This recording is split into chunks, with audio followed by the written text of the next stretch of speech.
Bismillahirrahmanirrahim. Assalamualaikum warahmatullahi wabarakatuh. Alhamdulillahirrahmanirrahim. Asyhadu an la ilaha illallah wa asyhadu anna Muhammadar Rasulullah. Rabbi shrah li sadri wa yassir li amri wahlul 'uqdatam min lisani yafqahu qawli. Apa kabar Ustaz semuanya? Alhamdulillah. Terima kasih buat Ustaz semua yang sudah berkenan hadir atas undangan saya. Hari ini saya Edi Damayanti dari SD Mutiara Hati Purwareja akan melaksanakan tugas calon guru penggerak angkatan 9. Tugasnya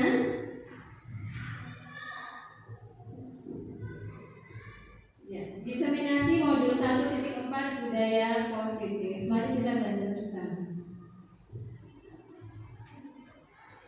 Dalam modul ini kita akan belajar bersama tentang perubahan paradigma belajar, disiplin positif, yang ketiga motivasi perilaku manusia, yang keempat kebutuhan dasar manusia, kelima posisi kontrol restitusi, keenam keyakinan kelas, dan ketujuh segitiga restitusi. Baiklah, kita menuju yang pertama. Latar belakang dulu ya. Latar belakang filosofi pemikiran Ki Hajar Dewantara atau KHD bahwa guru diibaratkan sebagai seorang petani. Petani yang menuntun tumbuhnya tanaman agar tumbuh subur. Sekolah diibaratkan sebagai tanah tempat bercocok tanam, sehingga seorang guru perlu mengusahakan agar sekolah menjadi sebuah lingkungan yang menyenangkan, aman, nyaman untuk bertumbuh, serta dapat menjaga dan melindungi setiap murid dari hal-hal yang kurang bermanfaat atau bahkan mengganggu perkembangan potensi murid. Lingkungan positif akan menjadikan kebiasaan yang baik sehingga tumbuh karakter baik dan akhirnya menjadi budaya positif.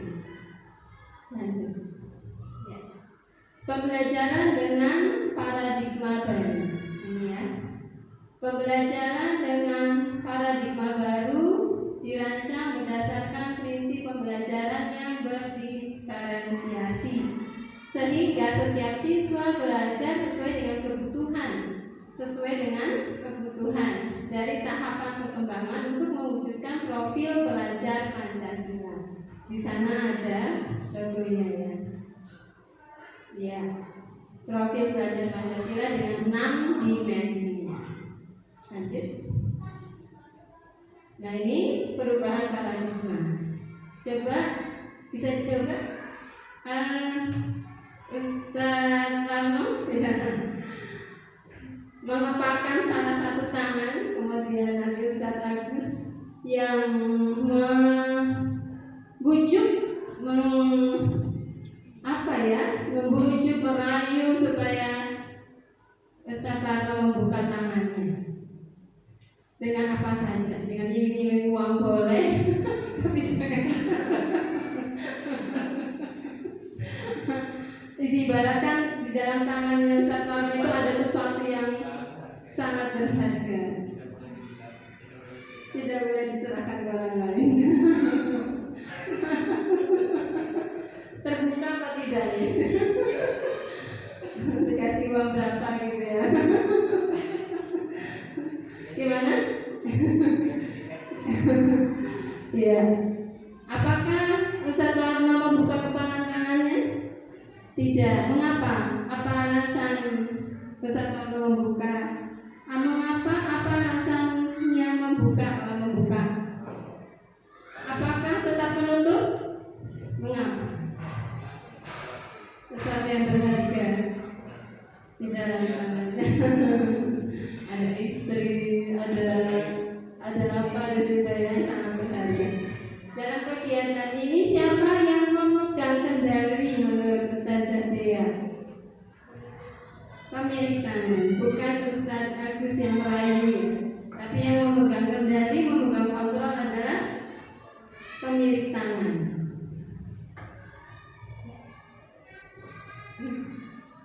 Dr. William Glasser dalam kontrol teori atau teori kontrol yang kemudian berkembang menjadi choice theory atau teori pilihan meluruskan beberapa miskonsepsi tentang makna kontrol.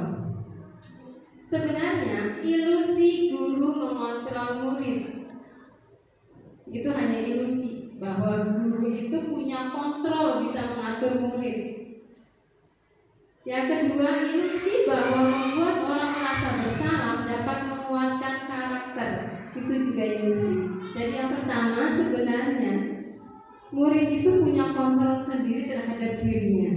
Kemudian ketika dia mau diatur oleh guru, dia sendiri yang mengontrol dirinya. Apakah dia mau berubah atau tidak, sebenarnya dialah yang merubah, atau kontrolnya ada pada diri murid itu sendiri. Guru tidak bisa mengontrol murid. Yang bisa mengontrol, membuka atau menutup tangan adalah individu itu sendiri. Kemudian ilusi bahwa membuat orang bersalah dapat menguatkan karakter, itu juga kurang tepat, karena ketika membuat orang bersalah justru membuat karakternya semakin tidak baik. Yang ketiga, ilusi bahwa semua penguatan positif, efektif, dan bermanfaat. Semua penguatan positif, efektif, dan bermanfaat. Ini miskonsepsi tentang kontrol. Keempat, ilusi bahwa orang dewasa memiliki hak untuk memaksa. Itu juga adalah miskonsepsi tentang kontrol. Nah, sekarang kita masuk ke disiplin positif. Kira-kira sebelum kita masuk ke materi, mungkin ada yang dalam bayangannya bagaimana gitu ya. Disiplin positif itu apa? Ustazah siapa ya? Ustaz Tunjung.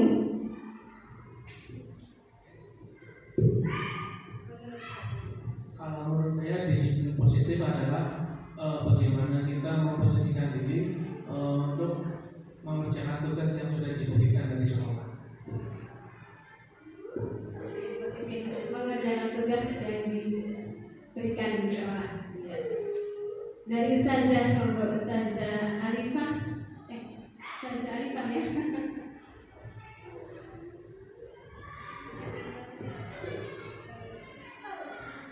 Disiplin positif adalah sikap di mana kita harus disiplin dalam peraturan itu, menaati peraturan gitu ya. Next.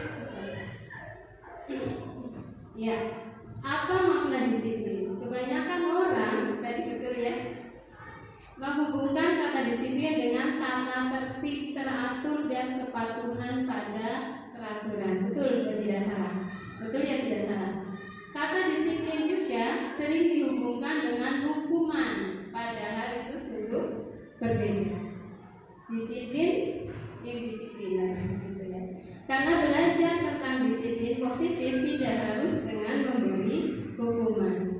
Justru itu adalah salah satu alternatif terakhir dan sesungguhnya tidak perlu digunakan menghukum.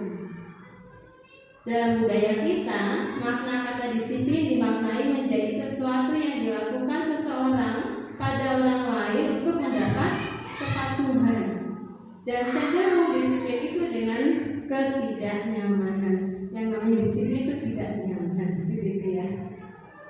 Tadi kembali ke teori kontrol tadi. Jadi seseorang yang memiliki disiplin diri berarti mereka bisa bertanggung jawab terhadap apa yang dilakukannya, karena mereka mendasarkan tindakan mereka pada nilai-nilai kebajikan universal. Yang berwarna merah itu adalah sebenarnya disiplin adalah berasal dari diri, bertanggung jawab terhadap apa yang dilakukannya. Karena yang kedua, mendasarkan tindakan mereka pada nilai-nilai kebajikan universal. Lanjut, bisa? Ya, semakin penasaran apa tidak? Nilai-nilai kebajikan universal tadi ya, dari warna merah tadi. Nilai-nilai kebajikan adalah sifat-sifat positif manusia yang merupakan tujuan mulia yang ingin dicapai setiap individu. Nilai-nilai tersebut bersifat universal lintas bahasa, suku, bangsa, agama maupun latar belakang, diterima oleh semua orang secara kemanusiaan. Itu semua menerima nilai-nilai kebajikan. Setiap perilaku atau perbuatan memiliki suatu tujuan. Nanti kita akan belajar di belakang nanti materi berikutnya tentang kebutuhan manusia ya. Dengan mengaitkan nilai-nilai kebajikan yang diyakini seseorang, maka motivasi intrinsiknya akan terbangun, sehingga menggerakkan motivasi dari dalam untuk dapat mencapai tujuan mulia yang diinginkan. Sebenarnya tujuan dari teori kontrol itu seperti ini. Motivasi intrinsiklah yang ingin dibangun kepada murid, kontrol dirinya, membuka dirinya supaya mau berubah dari motivasi ekstrinsik menjadi motivasi intrinsik, motivasi dari dalam dirinya sendiri. Nilai-nilai kebajikan yang ingin dicapai oleh setiap anak Indonesia kita kenal dengan profil pelajar Pancasila. Ada 6 dimensinya ya, satu saja kita sudah hafal semua. Dimensi yang pertama, beriman, bertakwa kepada Tuhan Yang Maha Esa dan berakhlak mulia. Yang kedua, mandiri. Ini sih bisa bolak-balik sebenarnya. Kemudian bernalar kritis, berkebinekaan global, bergotong royong dan kreatif. Motivasi perilaku manusia. Ya. Semua perilaku manusia ada dasarnya memenuhi suatu kebutuhan. Silakan motivasi perilaku manusia. Ini teori motivasi. Teori motivasi untuk menghindari ketidaknyamanan atau hukuman. Pertanyaan dalam dirinya, apa yang akan terjadi apabila saya tidak melakukannya? Motivasinya eksternal, takut dihukum. Yang kedua, motivasi eksternal juga untuk mendapatkan imbalan dari orang lain, mau dapat hadiah. Apa yang akan saya dapatkan apabila saya melakukannya? Maka ada istilah dihukum dengan penghargaan, karena ingin mendapatkan penghargaan. Kemudian yang ketiga, motivasi. Teori motivasi adalah motivasi internal. Tujuan dari disiplin positif tadi untuk menghargai diri sendiri. Pertanyaan dalam dirinya, saya akan menjadi orang yang seperti apa bila saya melakukannya? Ini tadi ya sudah disebut di depan, kebutuhan dasar manusia. Semua perilaku manusia, murid kita, termasuk gurunya, semuanya karena memenuhi kebutuhan dasarnya. Jika kebutuhan dasarnya tidak terpenuhi, pasti akan mencari tempat lain. Kebutuhan dasar manusia ada 5. 1. Kebutuhan bertahan hidup, kebutuhan kasih sayang dan rasa diterima, kebutuhan untuk kebebasan, kebutuhan akan kesenangan, kebutuhan akan penguasaan. Semua perilaku manusia, guru, murid didasarkan oleh memenuhi kebutuhan dasar ini. Makan, ketika murid lapar, ya pasti cari makan ya. Belajar sudah tidak nyaman karena lapar. Kenapa? Karena memenuhi kebutuhan hidup, bertahan hidupnya. Mana? Ya, sudah ya, begitu saja. Ya, masuk posisi kontrol manusia. Posisi kontrol manusia. Lanjut. Ini langsung posisi kontrol ya. Ya, ada 5 posisi kontrol manusia dari motivasi tadi. Yang pertama yang warnanya merah, penghukum. Kontrol penghukum. Dicontohkan guru berbuat menghardik, menunjuk-nunjuk, menyakiti, menyindir. Dan ini identitas gagal. Guru berkata, kalau kamu tidak melakukannya, awas ya. Itu adalah penghukum paling rendah cari posisi kontrol guru. Paling tinggi yang sebelah kanan mengajar. Kemudian hasilnya siswa akan memberontak dan menyalahkan orang lain dan bahkan berbohong supaya tidak ketahuan kesalahan. Kaitan dengan dunia berkualitas, nah ini dunia berkualitas belum disebutnya. Dunia berkualitas adalah dunia yang ada dalam pikiran manusia. Setiap manusia berbeda, impiannya yang paling baik menurutnya itu adalah dunia berkualitas. Dunia berkualitas saya dengan Ustaz Kunjung mungkin berbeda.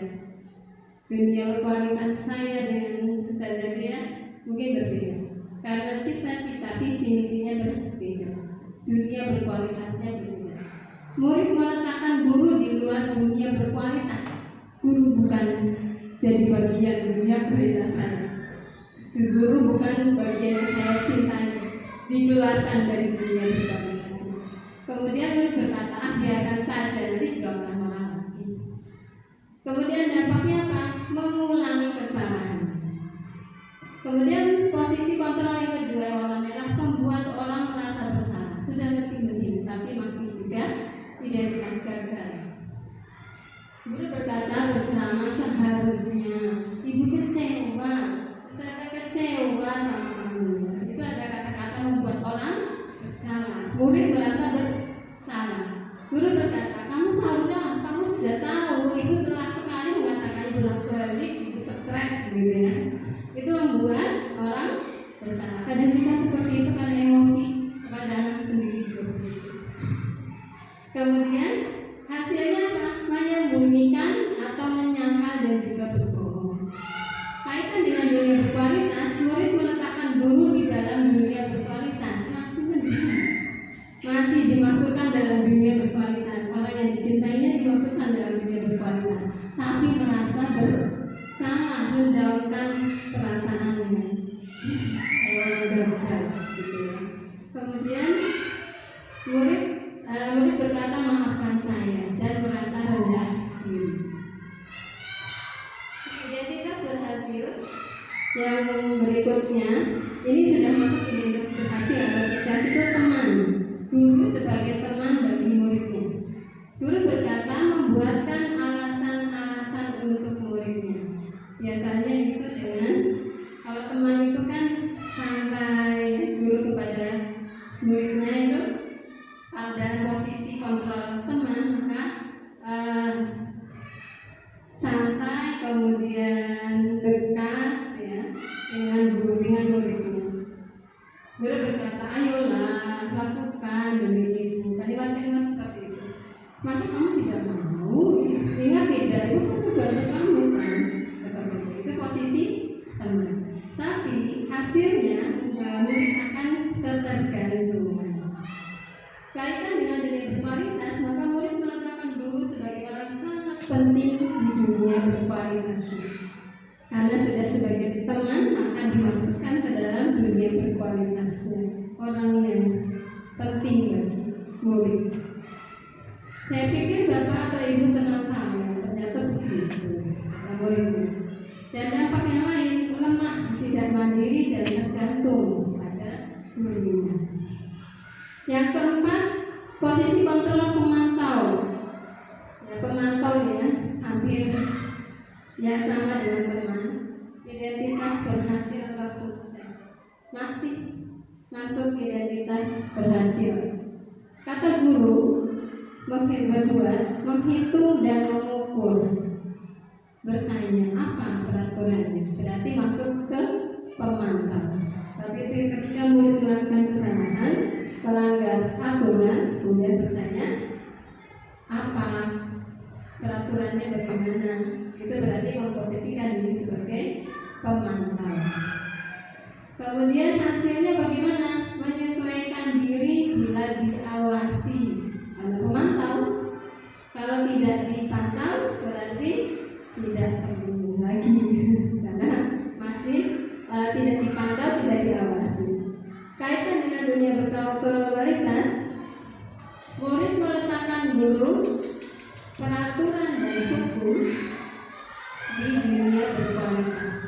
Dimasukkan guru saya peraturan dan hukum itu adalah masuk dalam dunia impian saya, dunia berkualitas dan impian. Kemudian murid berkata, berapa banyak kisah yang saya harus peroleh? Berapa halaman yang harus saya tulis? Pertanyaannya sesuai selalu dengan peraturan. Kemudian dampaknya menitik beratkan pada sanksi atau hadiah untuk lainnya, untuk dirinya, ya. Menitik beratkan pada sanksi atau hadiah. Jadi hati-hati ya, ketika sedikit-sedikit dikasih hadiah, sedikit-sedikit dikasih kalau penghargaan dalam bentuk barang, hati-hati, maka sebenarnya kita sedang menghukum murid kita dengan hadiah. Kita memberi penghargaan cukup dengan ujian, dengan selamat, itu sudah cukup. Jangan sampai merusak motivasi intrinsiknya, berubah dari intrinsik berubah menjadi mau mencapai mendapatkan hadiah. Hati-hati, boleh tapi jangan terlalu sering seperti itu. Kemudian yang terakhir, posisi kontrol manajer. Semoga kita bisa menjadi manajer buat murid kita, sehingga murid akan menghargai dirinya sendiri. Guru berbuat mengajukan pertanyaan-pertanyaan. Guru berkata, apa yang kita yakini, apa yang bisa kau kerjakan untuk memperbaiki masalah ini? Keyakinan kelas, nanti ya di materi berikutnya ada keyakinan kelas, hampir sama dengan kesepakatan kelas. Jadi keyakinan kelas adalah nanti kesepakatan yang kemudian diyakini, itulah keyakinan kelas. Nanti diingatkan lagi bagaimana ketika murid melanggar keyakinan kelas, apa yang kita yakini. Kemudian hasilnya menguatkan pribadi. Kaitannya dengan dunia berkualitas, murid meletakkan dirinya sebagai individu yang positif dalam dunia berkualitas. Murid berkata, bagaimana caranya saya bisa memperbaiki keadaan? Murid mencari jalan, mencari solusinya sendiri. Masya Allah ya, murid sudah berpikir bagaimana saya memperbaiki keadaan, bagaimana saya menjadi solusi. Masya Allah, kalau murid sudah berpikir seperti itu. Apa dampaknya? Murid mengevaluasi diri, bagaimana cara memperbaiki diri. Begitu ya, 5 posisi kontrol. Masih semangat saudara? Masih ya. Ini kita nonton bersama video dari Kemdikbud. Salam bahagia Ibu dan Bapak Guru hebat. Dalam penerapan disiplin positif restitusi, salah satu program yang dikembangkan adalah 5 posisi kontrol. 5 posisi kontrol dalam restitusi adalah proses perjalanan seorang pendidik agar dapat mengenali dirinya. Pada video kali ini, kita akan membahas tentang 5 posisi kontrol yang dikembangkan oleh Ayo Blossom dan contoh penerapannya. Bersama. 5 posisi kontrol itu adalah: 1. Posisi penghukum. Posisi penghukum. Posisi pembuat merasa bersalah. Posisi pembuat merasa bersalah. Posisi teman. Posisi teman. Posisi pemantau atau monitor. Dan 5. Posisi manajer. Posisi manajer. Untuk lebih memahami kelima posisi tersebut, mari kita saksikan kasus Naren yang terlambat hadir 20 menit di sekolah dan melihat bagaimana kelima posisi kontrol. Diperhatikan ya saudara, bagaimana posisi manajer itu, seorang guru sebagai manajer. Oh, ini sebagai posisi penghukum dulu. Satu kasus dengan posisi yang berbeda.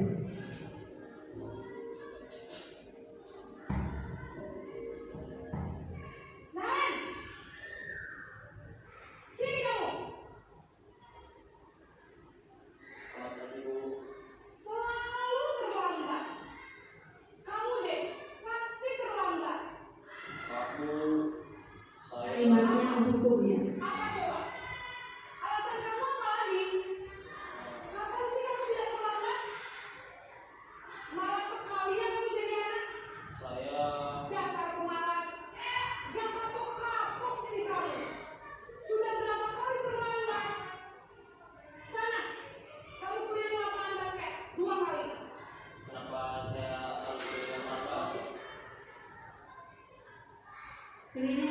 jelaskan itu hukuman atau restitusi.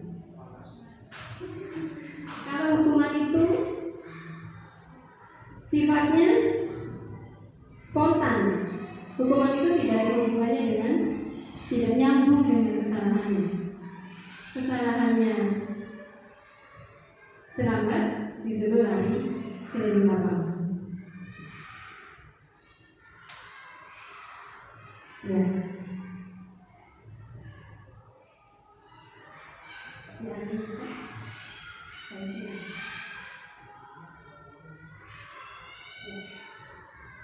Jadi masih panjang ya. Itu sebagai penutup contohnya. Kalimatnya sangat keras, sadis gitu ya terhadap anak, keras gitu ya, dari langsung mengatakan kamu anak malas dan sebagainya. Apa yang terjadi kira-kira kalau kita sebagai muridnya? Sebagai murid kita langsung ya gitu ya. Apapun alasannya, pasti ada sesuatu di balik keterlambatannya. Nah itulah sebagai penghukum tidak mau melihat alasan, tapi nanti sebagai manajer kita bersama-sama memanage murid menemukan solusi supaya tidak alami. Lanjut, bisa juga. Setelah lagi bisa.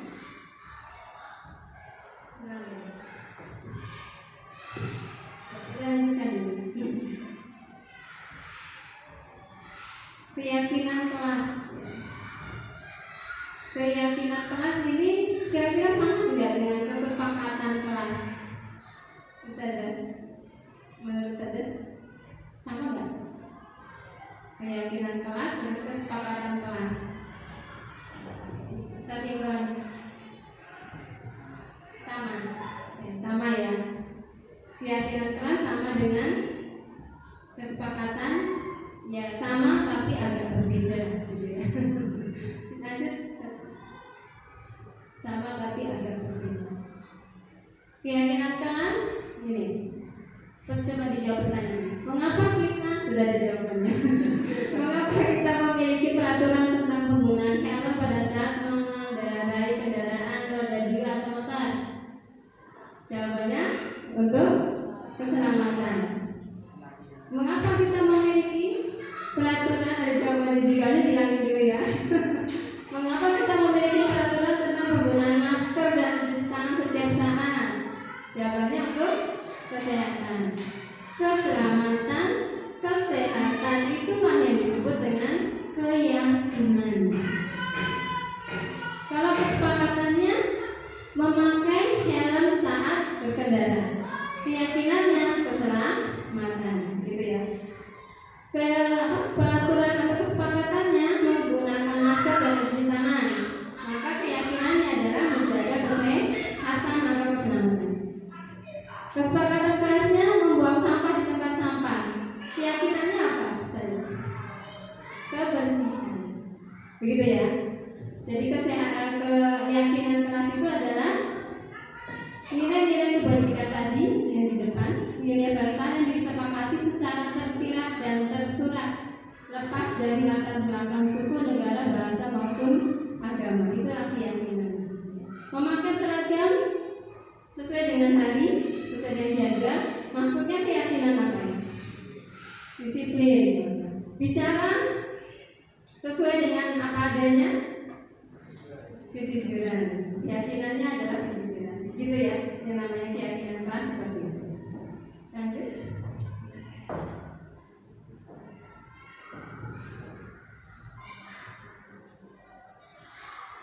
Keyakinan kelas bersifat lebih abstrak daripada peraturan yang lebih rinci dan konkret, jadi lebih abstrak.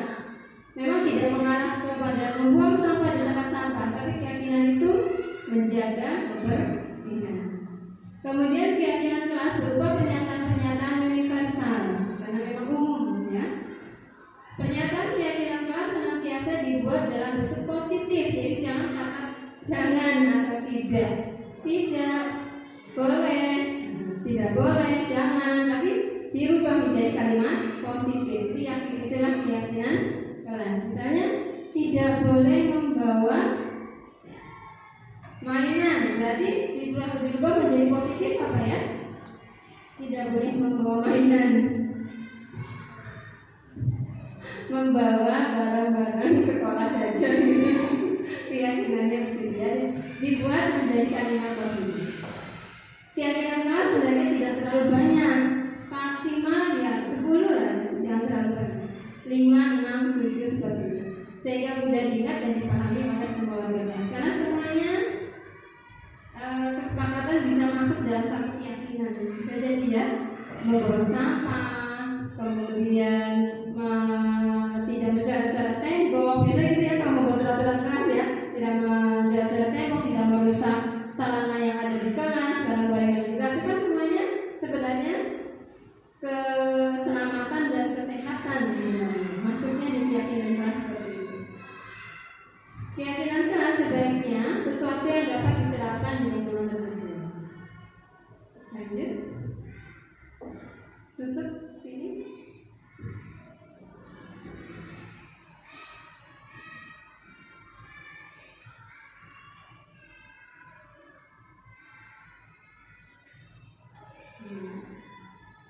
Ya. Kalau kita sudah membuat kesepakatan kelas, contohnya apa ya? Yang membuat kesepakatan, ada kesepakatan kelas yang sudah dibuat oleh dengan Ustaz. Contohnya sudah membuat, mestinya di awal semester ya, sudah membuat kesepakatan kelas. Menaruh sandal, menaruh alas kaki, biasanya begitu. Melaksanakan tiket sesuai jadwal. Maksudnya keyakinan kelas apa ya? Kebersihan. Mudah ya, mudah. Jadi seperti kata apa ya? Umumnya gitu ya, berdasarkan. Ya, sambil menunggu.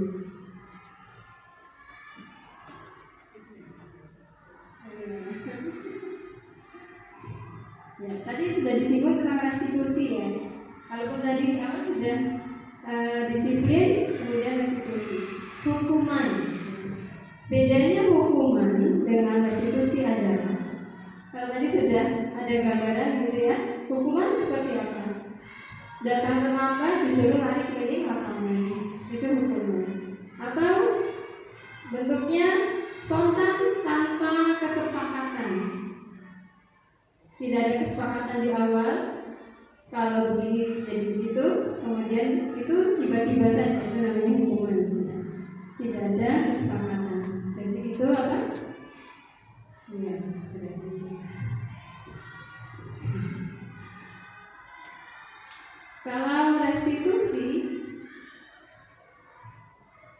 nanti kalau hukuman itu spontan tanpa kesepakatan di awal, maka restitusi adalah bagaimana mencari solusi yang terbaik bagi murid, memperbaiki kesalahannya. Itu restitusi.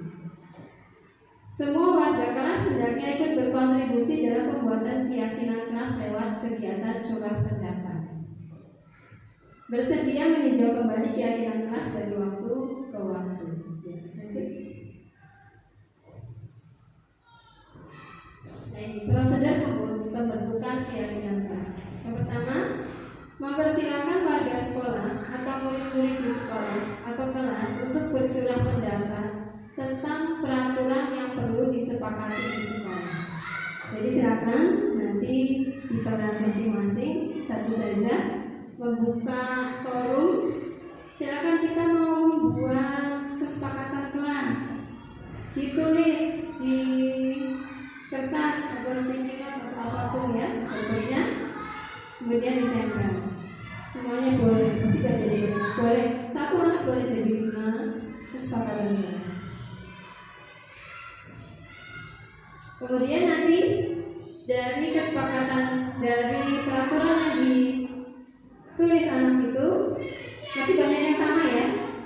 Kemudian dieliminasi, diambil yang sama, diambil yang sama, sampai akhirnya tinggal beberapa diubah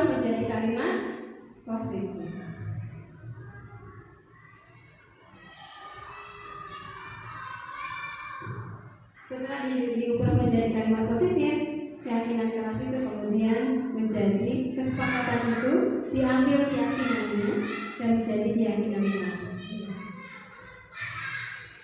Kelas 5, kelas 4 mempunyai keyakinan keras untuk menjaga kebersihan, menjaga keselamatan antara satu dengan yang lain, saling menghargai. Iya.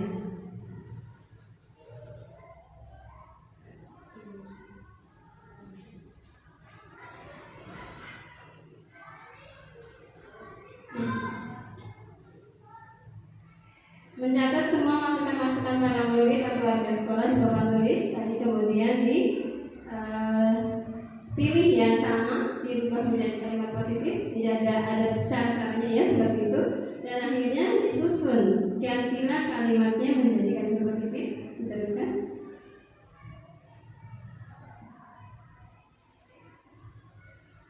Sudah ya. Contoh keyakinan kelas 1. Contoh keyakinan kelas 1, setiap anggota kelas perlu belajar. Berarti kalau terlambat itu maksudnya apa? Setiap anggota kelas perlu senang. Perlu senang. Berarti harus bahagia semuanya ya. Kalau ada yang sedih karena dirundung oleh temannya, berarti melanggar keyakinan kelas. Semua anggota kelas, setiap anggota kelas perlu senang. Dan yang merundung maksudnya di sini. Setiap anggota kelas perlu melakukan tugas. Berarti kalau ada yang tidak mengerjakan PR, maksudnya di keyakinan kelas perlu melakukan tugas. Ini kelas 1 ya contohnya. Setiap anggota kelas perlu saling menghargai.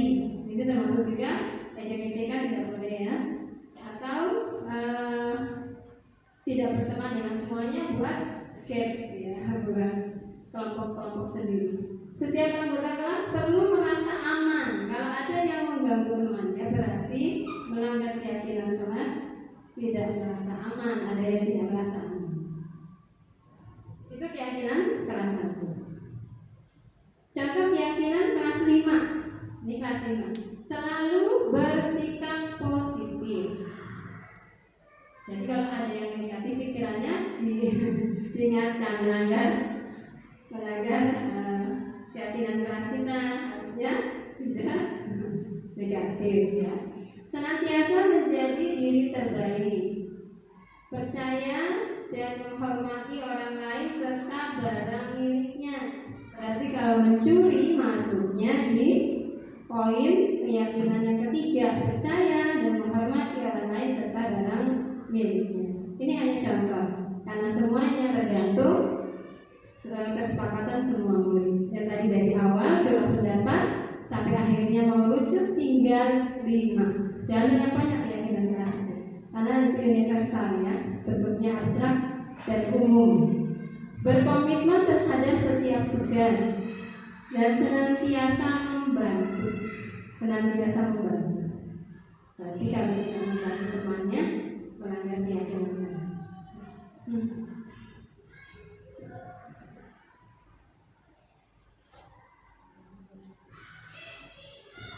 Ya, sekarang kita ke segitiga restitusi.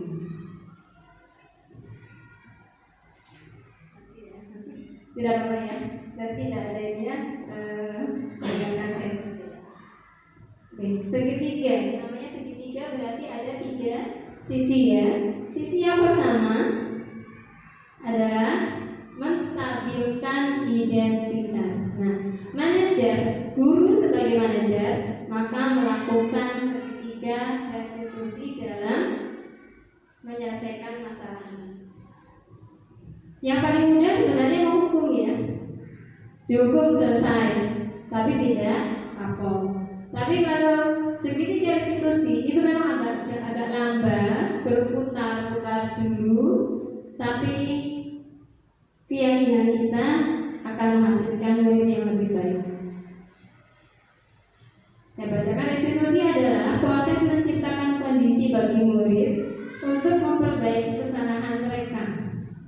Proses menciptakan kondisi bagi murid untuk memperbaiki kesalahan mereka, sehingga mereka bisa kembali kepada kelompok mereka dengan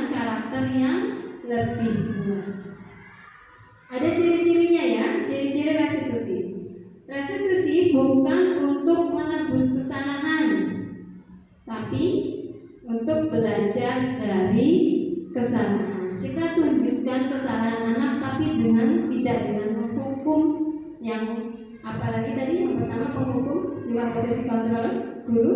Yang pertama penghukum dan membuat merasa bersalah. Tidak seperti itu. Restitusi menunjukkan kesalahannya, tapi tidak membuat dia menjadi sakit hati atau merasa bersalah. Restitusi memperbaiki hubungan. Jadi tidak ada setelah restitusi murid itu jengkel dengan gurunya, jengkel dengan gurunya atau tidak suka dengan gurunya, membuat hubungan yang tidak baik. Restitusi membuat hubungan guru dengan murid jadi lebih baik.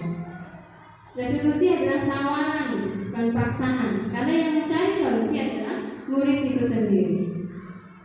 Kita hanya menunjukkan jalannya, menawarkan ini sebaiknya begini saja misalnya. Terus ya bisa. Kalau masih belum sesuai menurut kita, jangan katakan salah. Tapi yang begini bagaimana? Seperti itu.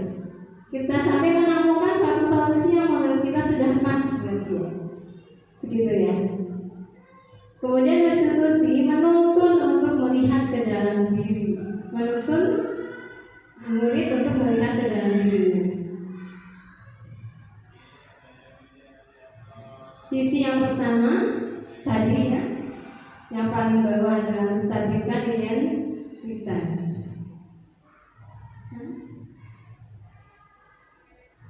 Ya. Sisi yang paling bawah, yang paling pertama dilakukan oleh guru adalah menstabilkan identitas. Apa itu menstabilkan identitas? Guru berkata, berbuat salah itu tidak apa-apa. Tidak ada manusia yang sempurna. Ini contoh-contoh kalimat menstabilkan identitas. Saya juga pernah melakukan kesalahan seperti itu. Kita bisa menyelesaikan ini. Bapak atau ibu tidak tertarik mencari siapa yang salah, tapi bapak, ibu, ustaz saja ingin mencari solusi dari permasalahan ini. Kamu berhak merasa begitu. Apakah kamu sedang menjadi teman yang baik buat dirimu sendiri? Itu ada pertanyaan guru ketika pada langkah yang pertama menstabilkan identitas. Ada dasar, kita tidak akan serius, kita lihat.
mengubah identitas anak dari orang yang gagal karena melakukan kesalahan menjadi orang yang sukses. Anak yang melanggar peraturan karena sedang mencari perhatian adalah anak yang sedang mengalami kegagalan. Melestarikan identitas seperti itu ya, pakai kalimat-kalimat yang diucapkan dulu. Kemudian sisi yang kedua adalah validasi tindakan yang salah. Apa tujuannya? Membantu murid mengenali basic need atau kebutuhan dasarnya yang ingin dipenuhinya ketika melakukan kesalahan itu. Anak terlambat karena bangunnya kesiangan. Sebenarnya kebutuhannya apa? Tidur, kan? Karena mungkin malamnya begadang, membantu orang tua bekerja misalnya, sehingga kebutuhannya tidak terpenuhi di pagi hari, bangunnya kesiangan. Itu adalah kebutuhan dasar yang ingin dipenuhi ketika melakukan kesalahan. Pada dasarnya setiap manusia tujuannya adalah memenuhi kebutuhan dasarnya.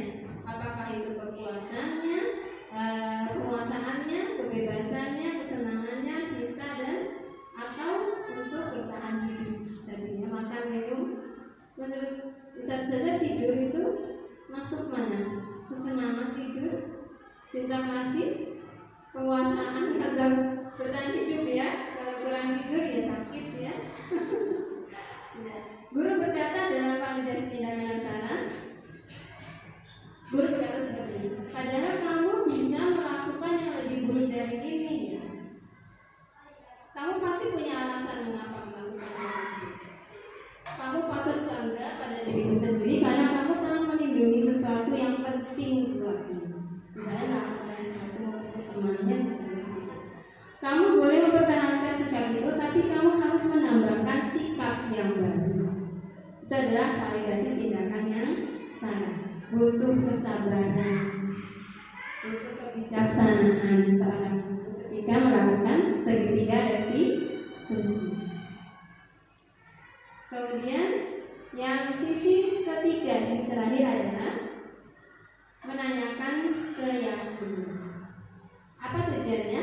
Anak melihat kesalahannya dihubungkan dengan norma sosial dan nilai-nilai yang mendasari manusia berinteraksi dengan orang lain. Guru berkata, apa nilai yang kita percaya di kelas atau sekolah kita? Itu berarti menanyakan keyakinan. Nilai-nilai universal apa yang telah kita sepakati? Dari keyakinan kelas apa yang kita sepakati? Kelas yang ideal itu seperti apa sih? Pertanyaan ini adalah menanyakan keyakinan. Kelas, kamu ingin jadi anak seperti apa? Apa yang kamu rasakan? Ketika kamu melakukan itu, kamu menjadi orang yang seperti apa? Berarti itu adalah menanyakan keyakinan. Ini adalah yang terakhir ya. Dari segitiga restitusi yang pertama yang paling dasar adalah menstabilkan identitas. Kemudian sisi kirinya ya, sisi kirinya adalah menanyakan validasi tindakan yang salah. Kemudian yang ketiga menanyakan keyakinan. Gitu. Nah, ini yang saya lakukan kemarin di kelas, melakukan segitiga restitusi dengan murid yang tidak bertegur sapa. Sebenarnya mau disetel di videonya ini, bisa nyala Ustaz?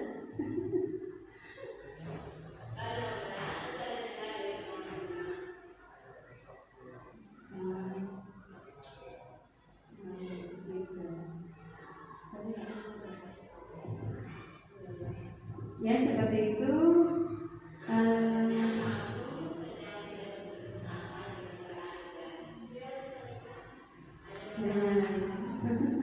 Mau disertakan videonya. Ya baiklah, karena memang di situasi seperti ini tidak bisa ditampilkan. Selanjutnya saya melakukan restitusi dengan 2 orang anak, yang satu dengan anak putri, yang kedua dengan anak putra yang tidak mengerjakan PR. Yang saya tanyakan kepada anak yang bertengkar itu ya. Menstabilkan identitasnya dengan pertanyaan ada apa? Saya menanyakan masalahnya dulu ya, ada apa, masalah apa Mbak, seperti itu. Kemudian dijawab seperti ini dengan alasan ini. Kemudian saya bertanya, mulai menstabilkan identitas. Ya, saya juga pernah bertengkar dengan teman. Itu menstabilkan identitas. Kalimat seperti itu menstabilkan identitas. Saya juga pernah bertengkar dengan teman, tidak cocok dengan teman. Tapi setelah itu saya berpikir ulang harus memperbaiki hubungan dengan teman. Itu menstabilkan identitas.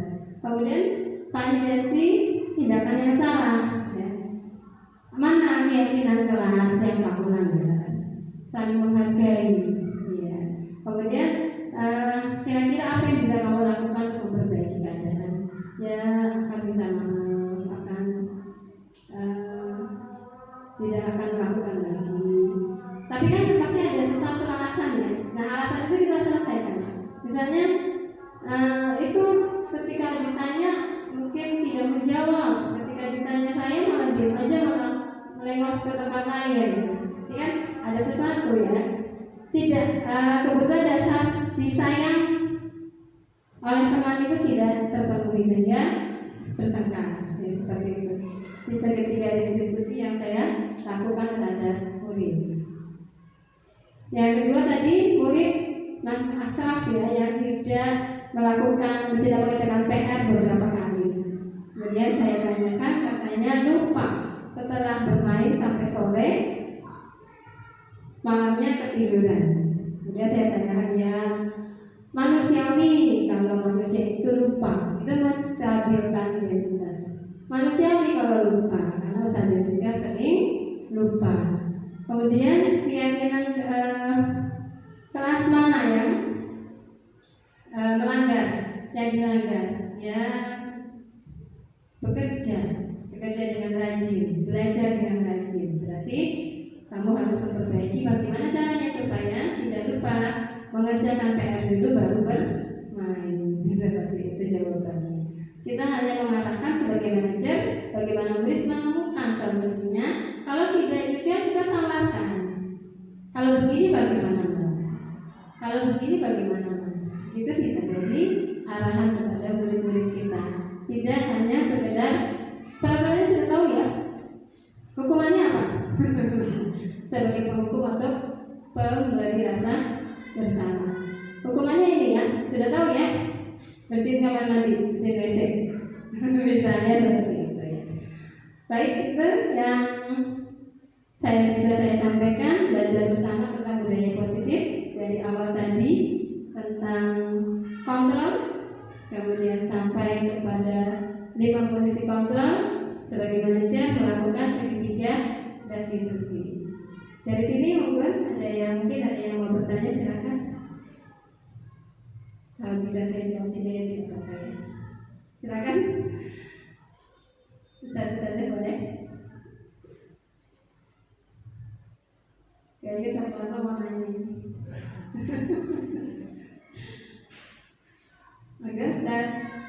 Agus, pertanyaan apa mungkin? Kadang emosi ya. Sebelum saya belajar tentang budaya positif ini, ya saya juga manusia, melakukan kesalahan, kemudian emosi, marahi anak, saya juga pernah semarah-marahnya saya ke anak, ke murid. Setelah itu saya sadar ya bahwa kenapa marah-marah, ada solusinya dengan marah-marahnya.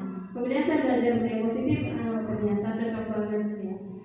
Saya belajar dari pengalaman bahwa emosi itu tidak membuat lebih baik, tapi restitusi itu sama membuat kita lebih baik. Ya, semoga murid-murid kita menjadi lebih baik, sadar dengan kesalahannya, dan yang paling penting disiplin positifnya timbul dari dirinya sendiri, intrinsik ya, dari dirinya sendiri, bukan karena mau dikasih hadiah. Ketika tidak dikasih hadiah maka disiplinnya hilang.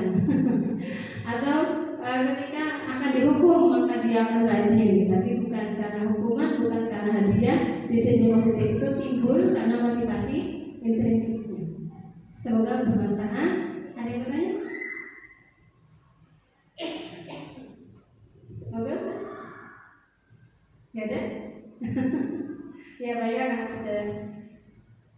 Cukup sore ya, sudah azan juga tadi asal. Kalau tidak ada, mungkin bisa kita tutup bersama ya.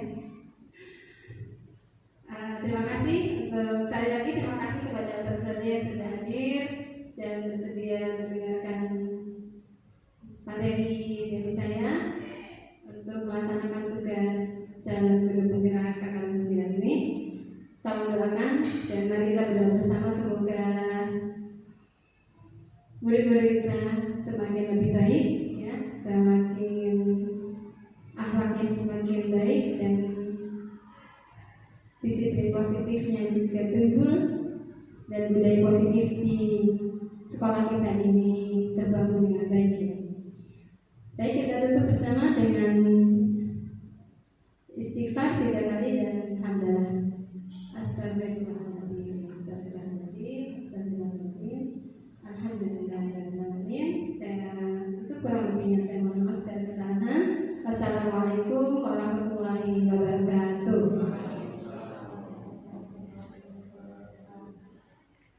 1 jam kurang 3 menit. 1 jam kurang 3 menit.